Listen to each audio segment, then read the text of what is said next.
Hi, everybody. Welcome back to First Chapter Friday. This month, we are trying a book called Codename Kingfisher by Liz Kessler. Again, Codename Kingfisher by Liz Kessler. The reason I picked this one is I've actually seen quite a few stories about World War II in the juvenile fiction age group, but I've never seen one specifically about the Dutch resistance. So I'm curious to see what kind of story it is. So why don't you come along, join with me as we read Codename Kingfisher, the first chapter. I'm going to start with the prologue that says Amsterdam, 1942, and then I'll do the first chapter. Okay, here we go. The boy knew, even before entering the house, that this was the day they'd warned him about. It didn't matter that he'd forgotten his key as usual. The front door was hanging from its hinges. He glanced furtively down the street before going inside. He could barely breathe as he looked around the room. He he took in the upturned chairs and broken glass, the drawers pulled out and emptied onto the floor, curtains dragged from the rails and torn to shreds. A cold feeling reached across his chest. He closed his eyes, trying to stop himself from picturing what had happened here. Still, his imagination was vivid and cruel. He could practically hear the baying laughter of the Nazi soldiers as they tore apart the only home he had ever known. He could almost taste his parents' tears. No, he couldn't give in to his imagination. He had a job to do. He'd been prepared for this day. He hurried to the kitchen at the back of the house. Kneeling down, he opened a low cupboard, crawled inside, and pushed at the back of the cupboard where a loose panel gave away. He crept through, then reached back to pull the door close and replace the false panel. He was in a space big enough to sit up. There was water, a tiny bit of food, a worn blanket on the floor. He felt for the watch on his wrist. His father had given it to him only days earlier. He traced the face of it with his finger and felt his heart settle just a tiny bit as he closed his eyes and pictured his father's smile. Then he made himself as comfortable as he possibly could, and he waited for the people who would know what to do. The people who still had children like him. "Please come for me soon," he whispered over and over in the darkness. "Please come for me." Chapter 1. Live, present day. I'm in my bedroom doing my homework when the police car turns onto the road. Instinctively, I pick up my phone. I type a message to Carly. I hit send and go back to the window. My phone pings a minute later. I open it and read Carly's reply. It's the creepy guy at number 54 who we always thought turned hedgehogs into wigs. I smile. Carly always knows how to make me laugh. My phone pings again. Or maybe Gladys at 62 has finally been, wait, sorry. Or maybe Gladys at 62 has finally been done for her crimes against fashion. I'm about to reply when a third ping comes through. Not that Miss Dressed by Dad knows anything about fashion. This last one is followed by a row of laughing emojis. It feels like she's reached right out of the phone and slapped me, but I tell myself not to be silly. Carly and I have been best friends forever since we sat next to each other in year 3. She's always been the one with the loud personality. I've always been happy to let her be in charge. I've never really cared about what we do as long as we do it together, as long as it's fun. At least it was always fun. Not so much recently. It changed when we started year 8 last month and we were put in different sets for some of our classes. Carly got in with a new group of girls and hasn't had much time for me lately. We still walk to school together and hang out on the weekends sometimes. And to be honest, I'm happy with that. Well, not happy, but there's very little I can do about it if that's what she wants. I'd never say anything to her about it in case she ended up dropping me completely. So I know her text is just a joke. She has a sharp sense of humor. And if I'm occasionally on the receiving end of it, then I guess I have to put up with it. It's just how she is. The dressed by dad thing stings a bit though. Carly's parents are divorced and she bounces between them on weekends and holidays. We used to have loads of sleepovers and she always wanted to have me at my house rather than at hers. Mom's a regional manager for a big charity and is always out on the road. Dad's an artist. He has a studio in the garden, and I suppose he's what you call a stay at home dad. Carly's always said how lucky I am to have them both and how much fun my dad is. But she's been making fun of my clothes ever since she bumped into me and dad out shopping.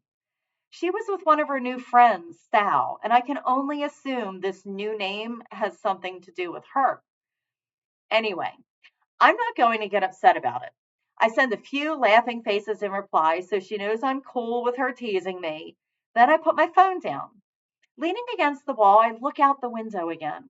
The police car is already halfway down the road, moving slowly as if the driver is looking for the right house, checking the numbers on the gates as they pass. It slows even more before finally coming to a stop. Outside our house! I move closer to the window, keeping out of sight behind the curtain. Two police officers are helping someone get out of the back of the car.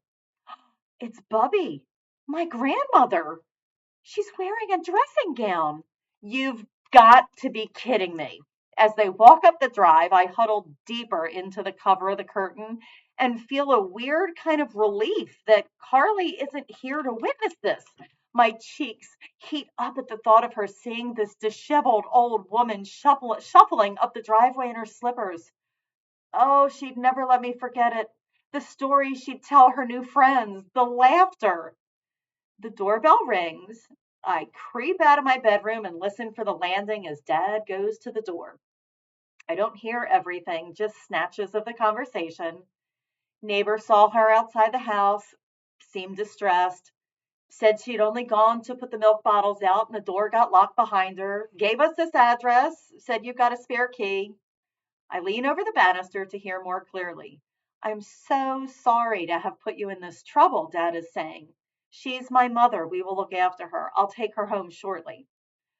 Mom, Dad says softly after the police are gone. Why didn't you just phone me as we agreed? I couldn't, Bubby replies sharply. I left my phone in the house. There's a pause, and I hold my breath in the silence. Then Dad says, it's in your bag, Mom. Which bag? Bubby snaps. The one around your neck?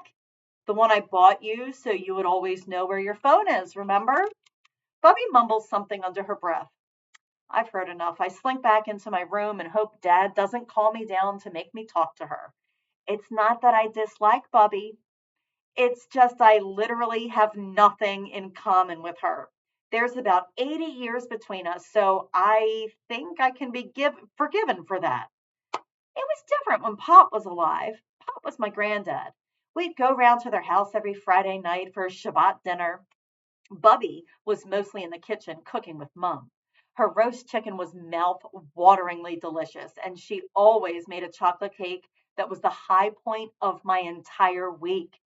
Bubby always said the cake had a special ingredient, and she would never tell me what it was. Family secret, she'd say, tapping her nose with her finger. Sometimes I think her whole life is a family secret. Even back then, she wouldn't talk much about herself. Dad says it's because she had a difficult childhood. When I ask him why it was difficult, he shrugs. She never talked about it. He'll say, it's off limits, and I respect that.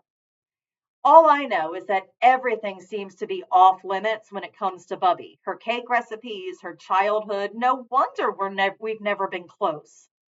Pop was the one who greeted us with a smile that felt like he switched the lights on. He'd play rummy while we waited for dinner, and afterward he'd show me card tricks. He taught me how to do a few of them. He didn't mind sharing secrets, warm and open. That was Pop, the opposite of Bubby. She's brittle, like a sharp frost, especially with me. It's as if there's always been an invisible door between us, and I've never known how to open it. To be honest, I've never really tried that hard at all. Pop died 3 years ago, just before my 10th birthday. Friday night dinners were never the same.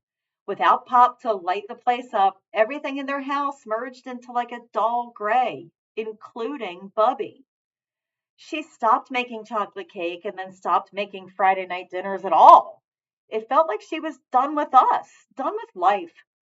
She had her son, my dad, pretty late in life. She and Pop were both in their 40s. She used to say he was their miracle child.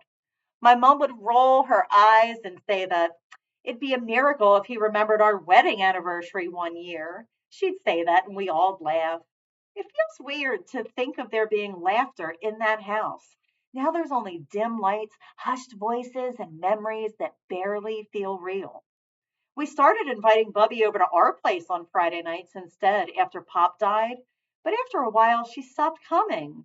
She retreated even further behind this invisible door and locked it behind her. Then I began secondary school, and as my world grew bigger, I guess Bubby's grew even smaller. And now she's here, shuffling around our house, and all I can think is, please take her home soon. And that is the end of chapter 1 of Codename Kingfisher by Liz Kessler. So it really hasn't gotten too started yet within the prologue and chapter 1. I have a feeling it's kind of going to explode in chapter 2 and chapter 3. So if you want to keep reading, we got it here, guys.